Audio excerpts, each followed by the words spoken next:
Piye, Reng? Kok nek mak gadul-gadul mang apa to, Reng? Anyang-anyangen yu. Lah kena apamu wong nyenggol wae ora kok. Lah selebormu nyanggone anake bocah. Monggo Mbak Lucy coba cublak suweng Mbak Lucy Brahman dari Monggo. Ponorogo. Oke, yuk.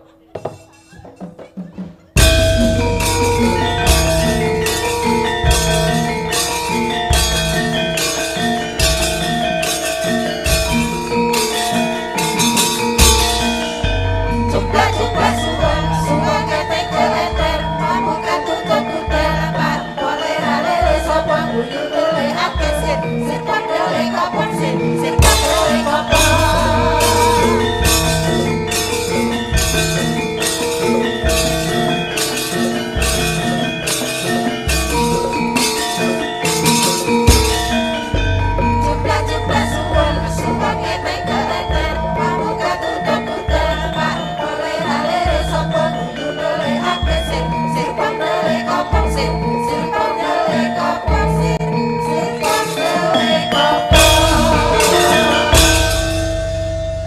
Ya piyai loro iki sing jan ngentek-ngenteki ning Ponorogo. Anggere nek wayang ya mesti Mbak Lucy, Mas Gareng Pacitan lho kuwi. Kek sinten sing ngendika? Kula.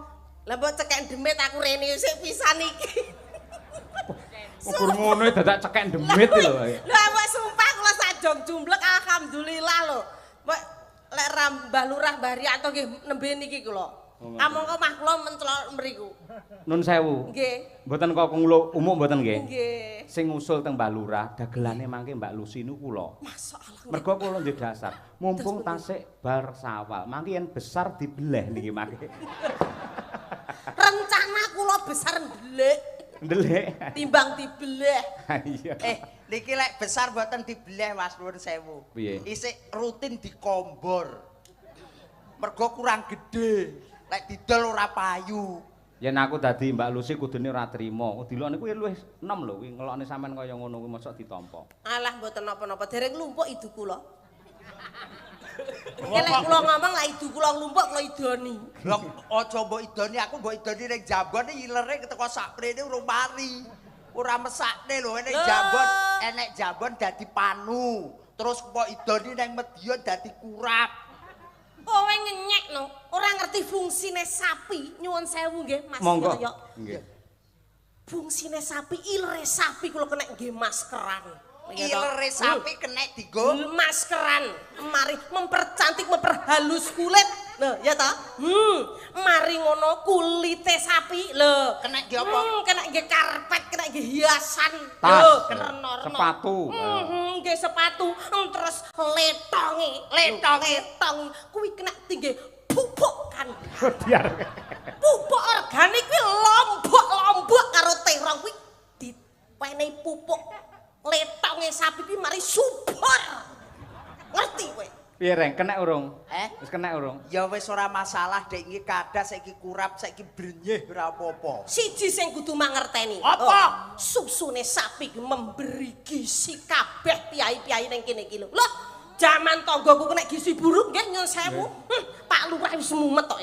Arep nukokne susu anggarane kan entek to. Wah, akhire aku ngadeg le ning ngarep bali desa. Terus tampengi wong sak cekok. Yu. Wong sak cekok mbok empengi. Upamane sing mbok empengi Pak Haryanto lu terus piye? Lah makane saiki Pak Haryanto malih mulus. Mergo Ya kuwi mau empengmu to. ngombe kedaluan sok mau. Wah, Mas Yoyo iki kok yo. Ngeten lho, Mbak Lucy nun Wonten sewu dawuh. panjenengan asli piyai Ponorogo. Nggih, alhamdulillah. Tegese suasana di Ponorogo sing pirsa lak jenengan. Nggih. Kula setiap sowan Ponorogo sing mirsani nggih kados mekaten Nyenengaken to? Napa niku sebabe napa? Piyai mriki Leres ngantos ngoten niku. Piyai mriki niku karena cinta budaya, nguri-nguri budaya lan ngurip-ngurip budaya. Tur panjenengan lek wis dicintai Piyai Ponorogo, kadung gandrung jenengan ra tau dinyang, nggih ta? Nggih. Sepira-pira nyah lho Piyai Ponorogo iki ngono kuwi. Kowe pira iki? Sembodo. Kowe bengi iki pira yu? Aku rate oke. Aku ngene ngene.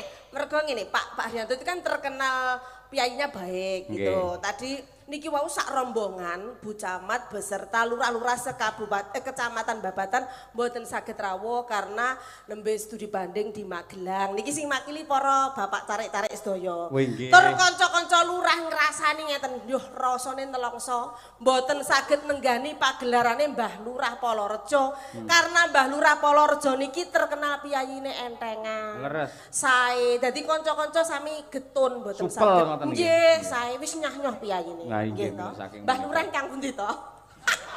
Lah, kuwi ngelem kan mau rong roh iki Ya lho. ora ketok lho lah puweteng. Awak ngomong Mbak Lurah peteng to? Endi to? Ya Nyun terus sewu. Terus yo peteng. Pundi? Ingkang pundi Mbah Lurah? Oh, kuwi lho sing rek maneh dijambul kuwi lho. Sing pundi Sanggowang niku? Pundi? Kok Goren? Pundi? Oh, yo. Kang, oh nggih. Oh, sandinge Mas Goren menika? Kok pundi? Mbak Lurah ke sing ngagem songkok cempeng iki. Oh, alah, masalah. Ngomongne petang-peteng. Piyayine. Wong sing digoleki genah Mbak Lurah iku arep lumer iso ngenang ngene. Piyayinya hitam manis, auranya sabar. Leres. Nggih. Nggih, alus. Untuk salam saking konco-konco Mbah Lurah, tapi estu malam hari ini luar biasa pagelarane. Andani kok yu. Dalange kondang. Dalange Yo Mas gak Cahyo murah. Kuntadi. Wis sapa sing ora ngerti? Ki Cahyo Kuntadi. Dosen isi Surakarta. Dalang percontohan. Jane iki para dosen-dosen kabeh sing nabohi. Yu. Nyapa? Aku tak ngalih rene. Lah ngapa reng? Urung sampe dagel raiku bonyok idu tok. Lah iki Lho, kuwi saka semangate Mbak Lucy kok ya. lho wong semangat apa semangat iki sindan apa ula sawa? Lho kok ngagir ngomong kok nyembur kancane. Kowe ora ngerti lho, sinden kuwi ya. Ngapa? Aurane sinden. Sinden ki ambune wangi. Mriki mau tok mendem. Sinden ki ambune wangi-wangi. Lho, abah pe sinden ki mengandung emas batangan. Kotokno ae kelat-kelat dadi emas setengah gram rotol. Aku ora dadi mas batangan kok yu. Lah apa? Aku bar mangan bakso. Ora dadi batangan. Nggih Mbak Lucy kalian Mas Gareng. Hajatipun bersih desa. Bersih desa. Luar Nggih, biasa. wonten awala niki. Nggih. Assalamualaikum warahmatullahi wabarakatuh. Waalaikumsalam warahmatullahi wabarakatuh. Saking keluarga besar KUD Sukamaju, saking laladan Sukorjo Ponorogo, menika klebet Pak Karsono wau, nggih. Kagem Pak Dalang Cahyo nyuwun gending caping gunung kalian ninggal katresnan. Nggih dawuh. Gending menika kagem sedaya pamirsa sugeng mirsani wayang kulit sedalu natas bersama Dalang Ki Cahyo Kuntadi sampun kesupen benjang tanggal 25 April mirsani wonten Desa Kedung Banteng. Matur nuwun saking KUD Sukamaju tertanda Bapak Haji Karsono SP. Wah nggih niku. Ugi wonten melih. Assalamualaikum warahmatullahi wabarakatuh. Waalaikumsalam. Pak Dalang kula Mbah Untung sing mbau reksa apa iki? Gogo Kalang nggih. Gogo Kalang Timur. Kula nyuwun lagu Kembang Rawe. Lagu niki mangke kula aturaken sederek Anggi sing dodol cemoy. Nah nggih. Kalih sederek Suprih sing dodol cemoy. Oh nggih. Nggih warung-warung ya do dikirimi lagu. Nggih. Ugi menika malih setunggal saking Mbah Wotahid mantan kami tuwa dukuh Polorejo Krajan. Nyuwun gending utawi sekar gula klapa Kembang Rawe. Gending menika dipun aturaken dumateng Bapak Haryanto Kepala Desa Polorejo saha pamongipun Bapak Suhari SH sekalian selaku anggota dewan perwakilan rakyat dari PKB, juga Bapak Ibu BPD lan LPMD Desa Polorejo, ibu-ibu PKK dan Karang Taruna, konco-konco kelompok tani se-Desa Polorejo dan sedaya para penonton. Caping Gunung Riyen diaturake. Ning kula niki badhe ngenteni salam rumiyin wau Monggo, saking monggo. penggemar jenengan Nggih. pun sami nyewa kendaraan Demi mirsani jenengan iki wau rombongan ten mriki. Saking pundi? Nggih, saking kelurahan Keniten wonten, saking kelurahan Beduri wonten, saking Babatan wonten komplit niku nyater mobil. Alhamdulillah. Matur nuwun. Spesial untuk Mbah Lurah lek ndawi ngeten. Engko Kang Canono Mas Gareng teko limbukan wae pun beres. Untuk malam hari ini tak diskon sampai goro-goro ora bayar, Mbak. Lek gak karo Cahya Kuntadi aku mulih. Parianto ya Mbah Lurah biar tidak sedih karena teman-teman Lurah tindak. Betul. Tadi Pak Lurah Kadipaten Kang Pur ya Nggih, Mas Pur. kabeh. Sakniki Caping gunung dijenglengke sing jengleng Mas Gareng sing nembang Bulusi. Ya. Jengleng Caping Gunung. Nggih. Pamundhutane Mbah Lurah niki mau. Mbah Lurah napa warga masyarakat? Bapak Haji Karsono. Pak Karsono. Nggih, alhamdulillah Pak Durang Sidrawuh. Muga-muga. Nggih. Pinten Mas? Mangga. Saben bengi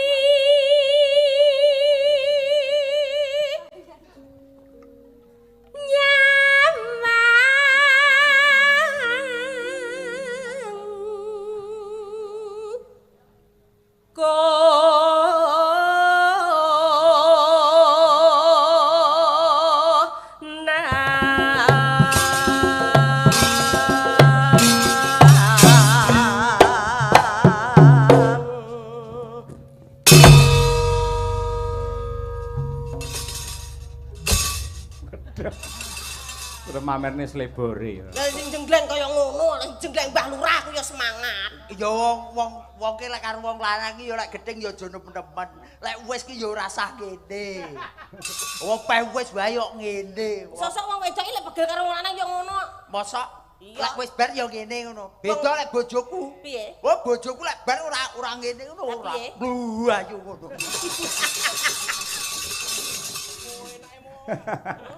Enak tenan. Coba. Yen mamajang gak gelem disingkur. Ya wong adurana sik. Hamong karo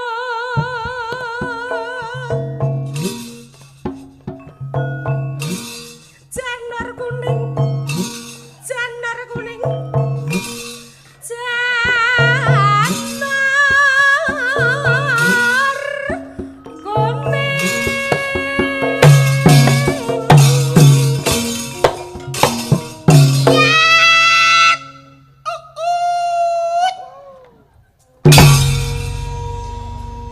Piye Mbak Lucy?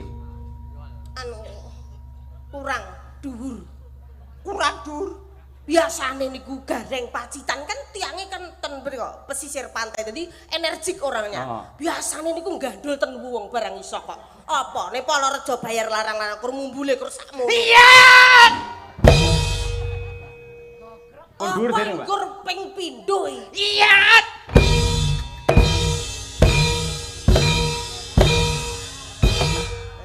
Tepuk tangan Bapak Ibu. Sae napa sae? Malih kalau. Lihat. Nah ya. Sembel ya nah-nane ngumbul ya pedhok. Kan yang menunjukkan bahwa kamu itu seseorang yang multi talenta. Oke, baik. Aku wis gur manut tok kok karo awakmu. Gambang.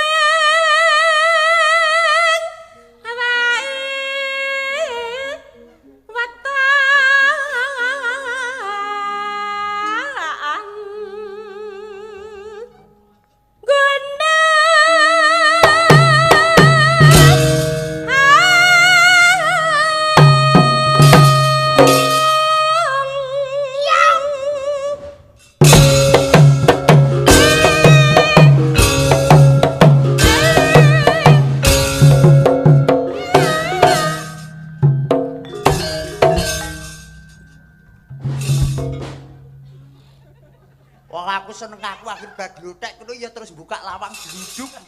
Kok mbok parakne rono bar-barane. Lah bojomu teko kok. Loh, neng panggung iki ra nek bojo-bojoan, neng panggung iki kita milik umum. Milik umum saiki kok apikne kok mulih aku ditojok bojomu.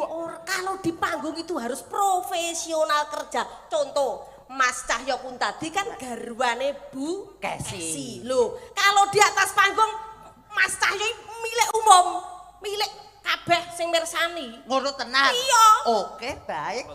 So, orang kelah nyedek meneh aneh demok sampai demok sesuk enek dagelan yang ndas e.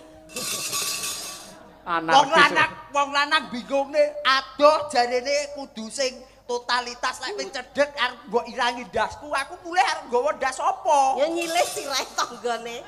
Kok Ya duwe sirah liyane. Kok ameng-ameng nyawa. Ya. Yo. Gendang kowe ngono. Ayo. Pacita.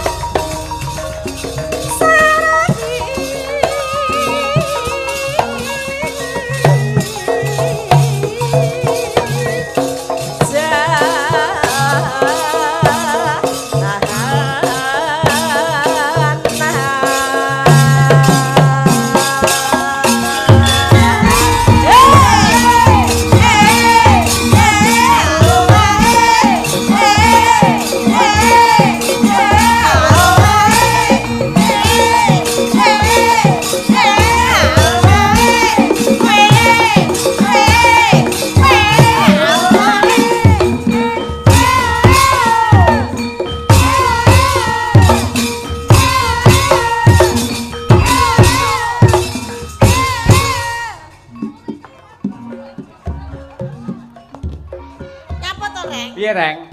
Kok enek mak gadul-gadul mang apa to, Rek? Anyang-anyangen yu. Lah kena apamu wong nyenggol wae ora kok. Lah selebormu nyanggone anake bocah. Wong iki kudu energi ngono, sampeyan iku isih enom. Nah, lincah. Ora dadi kan imbal-imbalan. Aku lek duwe bojo kaya sampeyan energi, sing wedok ya kudu energi. Ngimbangi. Ya wong ngimbangi ya delok-delok ta yu. Wong esuk aku bar ngedos kok yaene kon ngimbangi awakku ya semaput. Kareng lari sok ngedos. Ngurape dulur Polorejo lho. Terus ki wis apik demben bar yo dodolaniter donat. Alah timbang awakmu dodol BH. Oh iya, aku sembarang tak. Oh ya. Nah ya. Iya. Nati cap. Apa? Ya mbok, pacitan ya nati cap. Apa sajake kowe anu lek diladeni kasar ki kurang marem. Oh ora. Milih sing halus-halusan. Oh aku urung wani. Sik cukup awakmu dhewe wae. Lah nyapa lho, iki bebas iki sing kaya Arjuna ning kene awakmu cepakane kaya ngene ayu. Arepa cepakane nuwun sewu lho Mas Cak. Pripun? Nuwun sewu lek mbake sing setunggal niki kali sing setunggal paribasan menika niki kelangenan lho. Kelangenan dulur mriki lho Mbak Bergita karo Mbak Winong. Oh.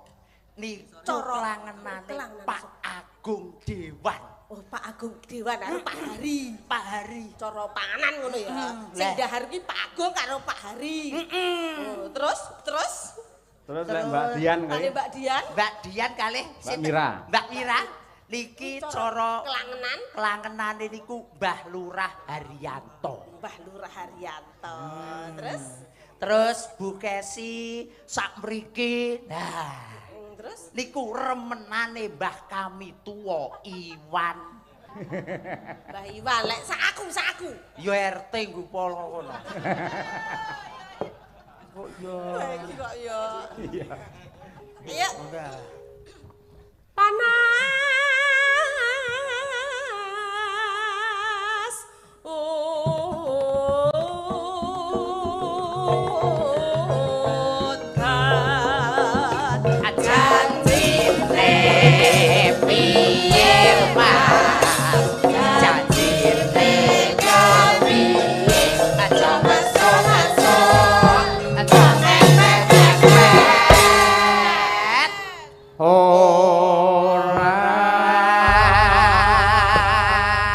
Gen tarian coba ngecek sinden-sinden kae yo.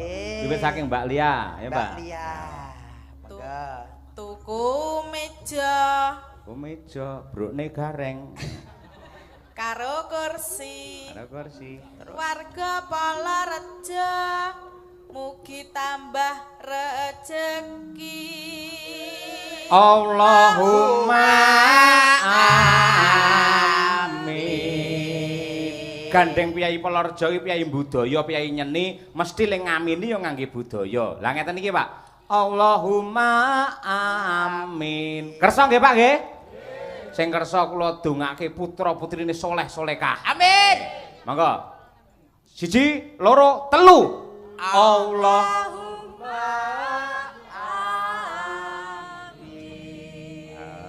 Piyai budaya kok.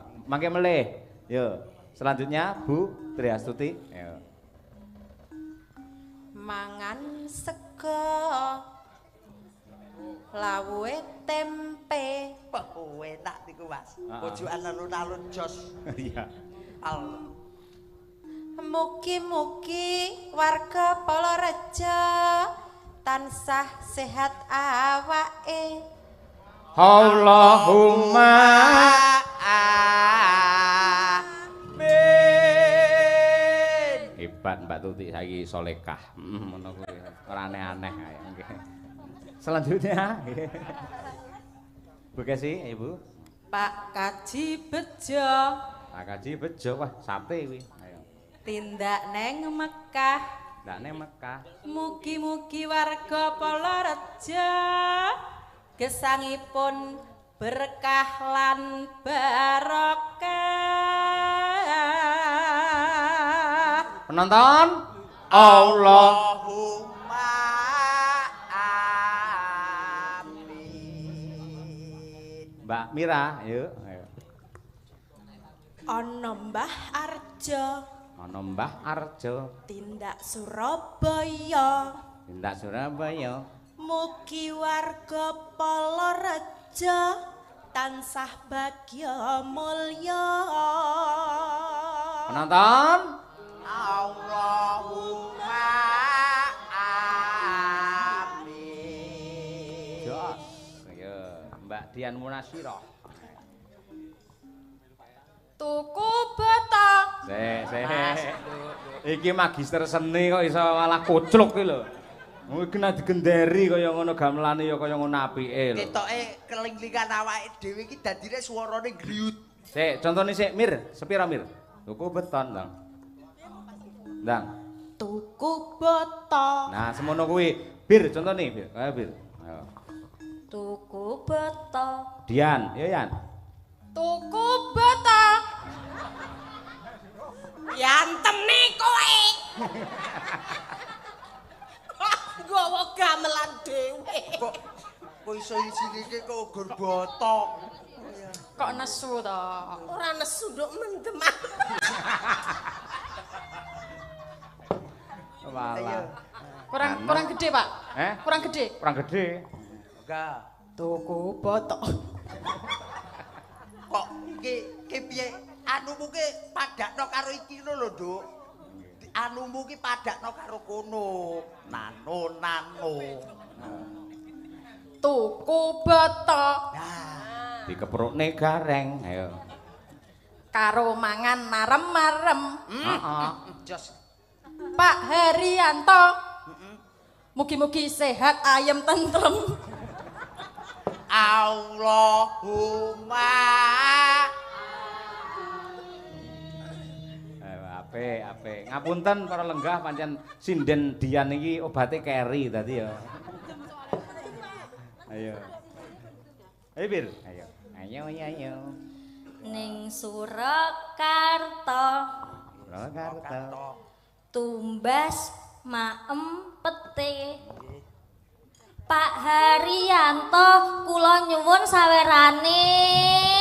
Allahumma amin. Kowe iki jane sinden apa kotak amal? Oh iso urung-urung njaluk saweran lho kon ndongake kok ya. Nah wis. Dirgita Dian kacau. Ayo. Sing tak jagane mung karo kowe nong. Ayo nong. Ayo. Mbak Winong. Awake dhewe siap-siap yuk. Neng dhuwur meja. Dhuwur meja. Enak wi. Iya. Enak. Aja rame-rame. Nah. Kertu 5. Desa Palorejo Muga-muga wargane kathah rejekine, sehat awake, tentrem batine, ayem tentrem sakluargane, lunas utange, sedaya mlampah sejatine asik. Amin. Kowe golek ngono terus, tak lolo cempala lho ora. Kedawan ora. Kok iki wong gawe parian apa deklamasi? Iya. Apa ya? Mbak Lucy parian mboten? Mbak Lucy, Mbak Lucy. Ya, iki. Yo, Ora no. Ngidoni kaca, terus kecemplung sumur. Mugi masyarakat Polo reca. Panjang umur. Allahumma amin. Enek-enek awakmu. Tuku nangka. Aku nangka. Nangka bentuk dhuwit. Bene. Duwe to mengbar dibayar Pak Haryanto kok. Jare wis dibayar sesasi. Lah ya wis isik turah 75 nang ngebel tuku nangka kan yo lah to. Terus tuku nangka. Ya. Rupane ireng. Wong sak Polorejo sing wedok muga-muga meteng bareng. Amo diamini. Lah iya ampun Lah diamini. wis akeh dak cilaka no. Dibek nggih. Ngopo dadak cilaka? Lah kok iso? Ketok ndase ya didelepne neh. Panak Edan. kucing ngomong piye? Panas udan aling-aling. Panas udan panas aling-aling capek gunung.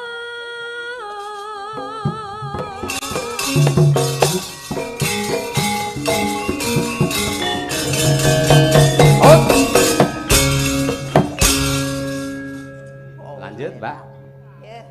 Nadyan wadon sarta Swara suling ngetan kali kula apa setya masuk panggang Mbak Lucy Pasari.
Matur sembah nuwun. Sembah nuwun. Nggih, kompak rancak semangat luar biasa caping gunung. Nggih. Iki kula tak salam rumiyin wonten niki wau titip salam kalian mriki Mas. Wonten Ana Salon. Oh ngaten. Ana Salon menika kakungipun nggih perangkat desa teng mriki. Oh nggih. Ana Salon kalih romansa campur sari. Wah, iya. Ngoten mugi-mugi sedaya napa ingkang dados cita-citane saged tinekan ngoten Mas. Amin ya rabbal Muga alamin. laris tanggapane. Amin nggih. Dan Niki mbacotake lagon inggih dawuh. Kembang Rawe. Nggih. Coba Mbak Birgita dan juga Mbak Mira Kirana. Moga. Nggih, gantenan kok. Tindan loro niki kok nggih. Nggih niki mau pikantuk dawuh Mbah Lurah mengke wonten sela-selaning niki hiburan badhe minggah panggung badhe nembang. Estu. Estu. Oh, nggih. Mbah Haryanto niku mau pun dawuh badhe nembang ngoten. Oh nggih. Nggih, mengke wonten sela-selaning niki mengke Mas ngoten. Siap nggih. Napa malah sak menika pisan mangke kajenge dikancani Mbak Birgita karo Mbak Mira Kirana. Namung dawuh. Nggih. Monggo Bapak Kepala Desa menawi panjenengan ngersakaken paring panglipur dumateng warganipun lumantar tetembangan. Monggo sasana wanci kula aturaken, kula aturi tindak wonten pepanggungan. Monggo Mbah Lurah. Monggo mriki kula antosi masyarakat pun ngenteni Mbah Lurah aturan mriki Mbah Lurah. Monggo Pak. Nggih, Mbah Lurah. Yayine gagah gedhe dhuwur kaya Raden Bratasena. Leres. Nggih, Mbah Lurah. Minggah mawon Mbah Lurah. Minggah mriki. Minggah. Anu Mas. Pripun? Gareng ning dhuwur isin. Oh, nggih, kula baturi teng adap nggih. Lek enten pados tiyang 3 melih, lenggah ngoten nggih anu kertu limo, Pak. Genduri ngoten. Niki Mbak Lucy wonge pireng munggah Mbak Lucy. Walah nggih mboten malah kelanganan ning gireng niku. Tapi kan delik sing ireng. Mbak Lucy teng griya langkung cemeng melih, Pak. Oh, nggih. Terus Nggih. Pripun mirsani para warga jenengan luar biasa niku. Alhamdulillah Pak Cahyo. Nggih. Harapan kami ke depannya nanti lebih baik lagi di tahun berikutnya ngoten Mas Cahyo. Menawi mriki niku 2 tahun sekali napa 1 tahun sekali? 2 tahun Mas. Pak Haji kesupen mengke. Ah nggih, oh nggih 2 tahun. 2 tahun sekali Pak Cahyo. Nggih ngabaken mangke rutin, Pak. Mugi-mugi dipun barokahi kalian Gusti Allah. Amin ya rabbal alamin. Nembang napa? Biasane anu Mas Cahyo ora tau nyanyi pripun iki. Mboten nate karaoke Pak, mboten.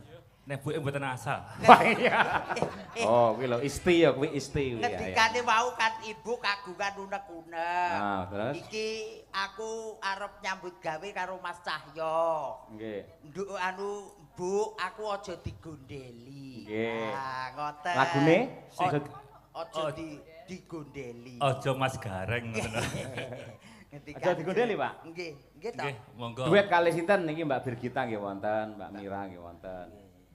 Jenengan pilih deh Mas Cahyo. Oh, Ora iso bir. milih. Ayo. Lek kon milih bingung ngono wanderan. Nggih, wong napa bingung niku pun bebas mawon, Mbah. Milih niki pripun sing penting mboten nika. Niku hari ulang tahun Ibu kok. Nggih. Cara kala niki. Nggih, wilujeng dalu, Pak. Lho, saliman kula iki salim lho. Tangane malus lho kaya Ya apa Allah. iki. Anu Pak, BTW Pak Haryanto ini namanya kan sama kayak saya. Saya kan Birgita Ayu Setiani Haryanto. Awakmu Haryono to? Haryanto. Oh, iya. Berarti kan kula niku anake, lha anake berarti nggih nyuwun sangu no Pak, ketemu bapake. 1000 napa 2000? Ya 1 juta, Pak. Awas, Pak. Ya toh Mas Cahyo lek wong ayu ki mesti larang. Lek karo aku kan gratis. Dipunjuli gara-gara. Wis punjul akeh kok Mbak Lucy. Nggih. Pun monggo Mas Cahyo celak. Siap. Nggih, Aja digondeli ya. Monggo. Nina kuwi to. Nggih, ya. Lali. Aja digondeli kok. Niku benjo mlayu kok. oh nggih masyarakate ayem tentrem guyub rukun. Aja mlayu mrene aja mlayu mrono. Duwe pangangen-angen cukup siji gawe tentreme masyarakat, gawe majuning desa makaten nggih Mbak Lurah. Siap. Kula ya aja digondeli niku. Lah ya tetep Mas Cahyo aja ngoten. Amin, Pak. Aman, Pak. Penting Mas Cahyo, kortingane kula rada akeh ngoten. Walah, kula niku kalih Palareja pun manut. Nderek mawon. Monggo. Aja digondeli. Ya buka celuk, Bir.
ojo ditondeli. Hei, hei, hei.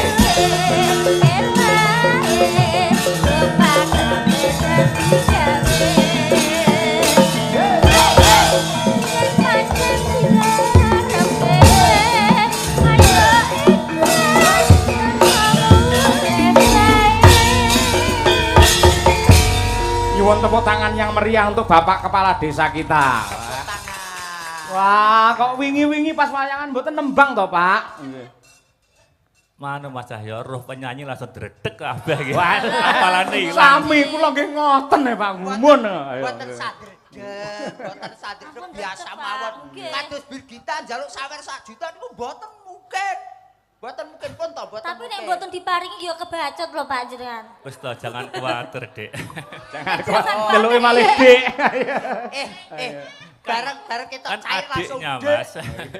Leres Pak, leres niku nggih. Berarti niki Pun. Mas Haryanto, Pak. Bukan, Oh, iya. Pak Oh, Pak. Mbah. Oh, Mbah. Mbah Haryanto. Lurah nggih. Pun Mas, Nggih. Sampun. terima kasih. Semoga kita bertemu lagi di tahun yang akan datang. Ngoten Mas Amin, Cahyo nggih. amin. Nggih, amin ya rabbal alamin, sehat selalu. Mbak Lucy, mengke kula nyuwun pangapunten tambah sampai Oh nggih, Oh, goro-goro nggih. Sampai tancep kaya nusung-nusung nggih boten napa-napa. Pokoke los nggih Mbak Lurah Polorejo pokoke to. Dulur dhewe. Alah telepon repot-repot ngene iki aku ora penak aku. Ngono lho. Ngoten niku lho Mbak Birgita, Ya, gara-gara iya. awakmu lho. Lah iya. Gara-gara awakmu Lah terus iya lho. Mbak Lurah. Langsung. Aku langsung ora mendem nek. Mbak Lurah aja. Makasih Mbak Mbak nuwun katresnanipun Mbak Lurah nggih. Muga-muga. Sik. Nduk Winong, sampean nembang ninggal katresnan saged? Saged? Nggih mik saged mboten? Dibeto mikir, Saged. dibeto mikir. Saged? Nggih. Ya, saged. Terima Aku kasih. coba lah karo Pak Lurah. Pak. Birgita nembang ninggal katresnan saged? Bisa dong. 50.000. Ya Allah.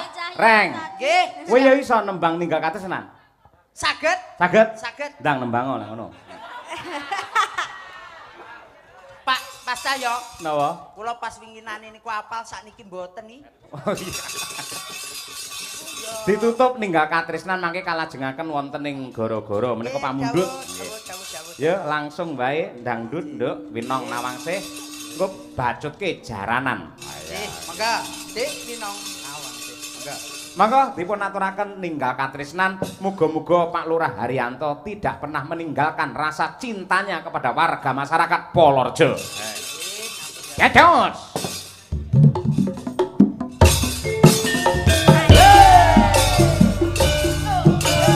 Kiai Haji Hasim Asari, Sugeng kula katur Kiai. Sugeng mirsani nggih.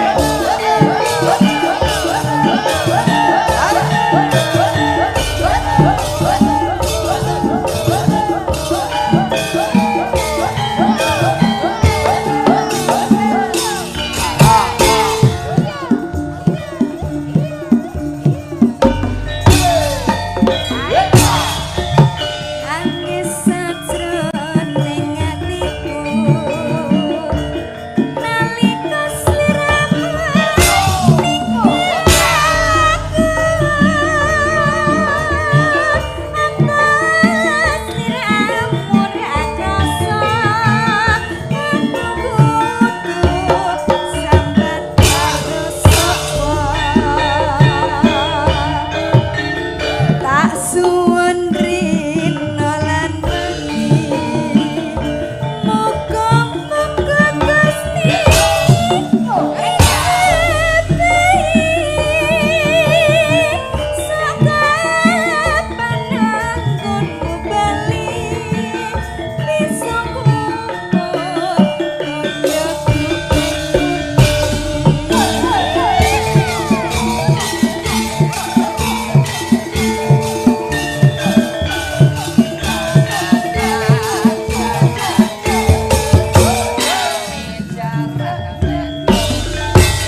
komando.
yang meriah untuk Winong Nawangsih.